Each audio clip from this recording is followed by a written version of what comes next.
firstly, thank you so much for having me here. It's a pleasure. Uh, I think it all has to start with dreams. I always feel that I have been a dreamer, I have been in my head an achiever always. Um, but yes, when you don't come from a film background, this was never a dream that I saw. Like बचपन में लोग बोलते हैं कि मुझे actress बनना है, मैं बोलती थी.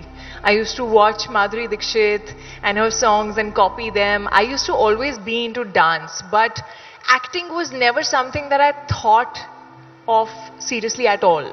I was always into academics. My mom's a professor in Delhi University. My dad's a CA. I am an engineer. So it was a very, very academic kind of a atmosphere at home. Education was given a lot of importance.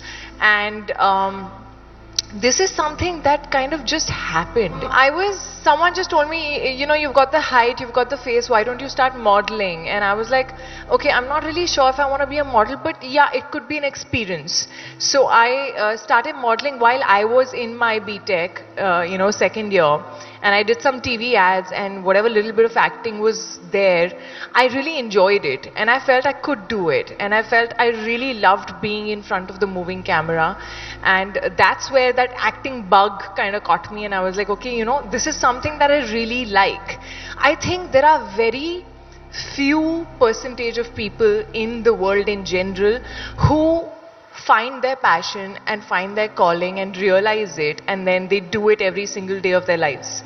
Not too many people know that. काफ़ी लोग भेड़ चाल में चलते हैं. मैं भी चल रही थी. Engineering कर रही थी. हाँ, मुझे science पसंद थी, but I didn't really know what an engineer would do. Sometimes we don't really explore things in life.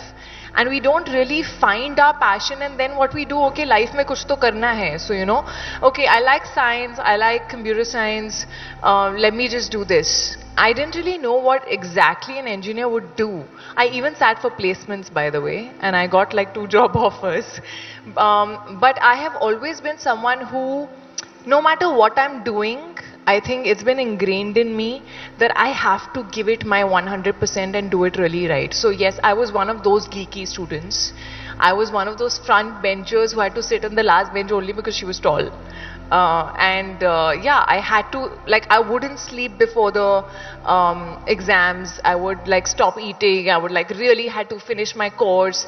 I was the 90 percenters. I had 8.7 percentile there.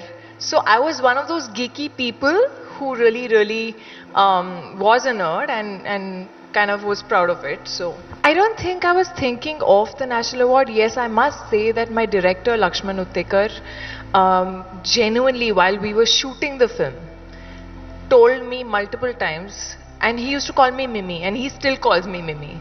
So he said, Mimi, आप देखना, आपको इसलिए ना National Award मिलेगा. And I was like, sir, आप कहाँ जा रहे हो? Filmfare तो मिला नहीं है मुझे, अभी रुक जाओ. I haven't got my Best Actress award yet. But he used to say it with so much confidence. And this is not when, we finished shooting. We were still shooting. So he was still seeing me as the character. So I do have a diary where I kind of write down dreams and, things that I want to do, I want to achieve. It could be anything, it was also a skincare brand which I wrote in it. So I feel like sometimes, we all have a lot of dreams, but we don't really realize it because we don't think about it so seriously कि okay, और क्या? हम इतना busy हो जाते हैं life में that sometimes it's important to just write down what else do you want to do, what are your dreams. This is something I wrote in 2020. So for me, manifestation doesn't work like if I run too much after something, it doesn't come to me. It somehow happens like that. But this is one way of manifesting for me where I write it down and I leave it aside. So how did you celebrate your National Award? How do I celebrate? Okay, firstly, I want to genuinely share what that moment was like, because it was probably by far one of the hugest, most important, and a moment that visually I will always remember. I was actually in a meeting, fortunately at home, and I was getting a call from an unknown number, which was a Delhi number, and I don't usually pick up calls, especially in the middle of a meeting, and I told my agent to just get aside and take the call. He took the call and he called me and he's like, can you come aside? And I just went aside, and it was Mr. Anurag Thakur, and he personally had called to congratulate me and tell me that I had won the award for Mimi as the best actress. And I remember I was just like, I'm still getting goosebumps. I was very overwhelmed and I was just like, I didn't know how to react. And I obviously thanked and I kept the phone down and I said, I need to go and tell my parents. And I sort of paused the meeting and I ran down and I was trying to find my parents and I could see only my dad sitting there. My sister was somewhere working out. My mother was not at home and I was just like so restless. And I just told my dad, I said, I won the national award. And he just stood up and he was like, huh? And he had these like tears in his eyes and the way he like hugged me. My sister ran back at home and she was all sweaty and she gave me a sweaty hug. And I called my mom. My mother was at a salon getting a hair wash. Okay, and she was literally at the hair wash basin like that. And I called her up and I said, Mom, I just got a call, I won the national award. And she's like, ऐसे तो नहीं कर दिया किसी ने? Are you sure? Sach mein? And I was like, yeah, seriously, I got a call from the ministry.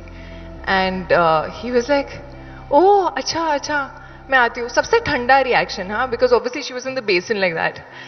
She has come in wet hair. She has not even dried her hair there. The moment the head wash was done, she came back home and literally she came almost dancing to me and she hugged me. And I think that feeling, what I saw in their eyes, in my parents' eyes, I swear there is no bigger award than that. You know, the feeling of pride, the feeling, I don't think I've seen that in their eyes that clearly, you know, almost oozing out. I don't get teary-eyed so fast in these moments, but I was very emotional. It was just a celebratory sort of a moment at that point, you know, and it was beautiful. You know, So I kind of wanted, I believe I'm very, very creatively inclined, and when I'm on sets, I kind of really like getting into everything. And that was one reason why I was like, you know, tomorrow I would love to produce and sort of make films that, you know, have stories that I want to tell as a person and not just be involved as an actor, but go beyond it, whether it's the script, whether it's the music, whether, you know, how that film is shot, all of it. And that was the reason for starting the production house. But apart from that, like tomorrow, I would love to do films where I'm not an actor in it. I would love to do content. I think one common thing that all the content of Blue Butterfly films would have and should have is a lot of heart in it, because I think that's something that I really like. I think Mimi is one film which, if I would have started a production back then, I would have loved that to be also, you know, kind of something I would love to produce, because it's the kind of film that comes from my heart. And Dopati definitely is also that. It's very different what it says. It has a lot of soul to it, but at the same time it's edgy, it's a bit of a thriller. And let me tell you, for me, after Mimi, it was sort of, you know, I was craving to find a script like that. It's very difficult to find a script that has so much for you to do, that, you know, has a lot of heart in it, that, you know, excites you as an actor and challenges you at the same time. I had a lot of, and I read all the tweets. So I had a lot of fans also saying, you know, when are you doing a film like that again? When are you, we want to see more of you and stuff like that. And I swear I was craving, but there is not so much content being written which is as exciting. A film like Mimi comes very rare, you know, and that's when I kind of collaborated with Kanika Dhillon, who's the writer and co-producer with me in Dopati. And I wanted to do something on the subject, and she had something else, and she kind of blended it together, and Dopati happened. So sometimes, and at times you feel you don't have someone who's giving you opportunities on the platter. But I kept taking baby steps, doing whatever best I could in every film that I got. And I got that opportunity. About 7 years it took me to get an opportunity like that. I kind of felt that I could do it, I had it in me, but I just needed that opportunity. Never give up is another thing that I would want to tell that person, because no, you should never give up.